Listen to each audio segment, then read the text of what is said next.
So the qualifying race got underway, and it was Laurens Vanthoor on pole position. Nicky Katzberg stuck with him around the outside of the first 2 corners, but if you're on the inside line for Paddock and Druids, you've pretty much got the job done. It was a great start from the Nissan of Craig Dolby, but more so from Joe Osborne. He managed to leapfrog both of the Brazilian BMWs in front of him.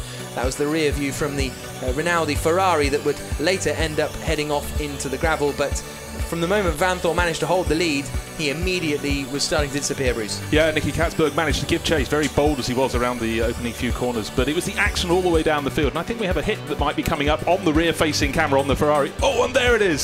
So that is taking you right into the heart of the action on a brilliant circuit, but the action was so close, except if you were Laurens Vanthoor, it was all getting smaller in his rearview mirror. Yep, as were those pebbles as they disappeared out of the rear view of Norbert Siedler, who then had to pit. There was an attack from the 83 HTP car, Jules Simkowiak starting that. Then Stefan Ortelli made a nice move on Marco Bononomi coming down into Graham Hill Bend. The 2 Audis going side by side, WRT versus ISR, and it was WRT who came out on top. Pit stop windows came around, in came BMW Team Brazil, and they did a great job to get themselves out in front of the 73 Nissan. There was the 2nd place car leaving the pits, but they would then later be given a drive-through penalty. That was Lee Mole attacking Alexei Vasiliev, and Vasiliev was then out of the race, and Mole lost a lot of time, and he was then passed later on by Stefan Rakelmi down the back straight and into Hawthorne's. Nicky Meyer-Meldoff made a bit of a mistake, and that allowed Kevin Estre through, and from then on, Kevin Estre was on a mission.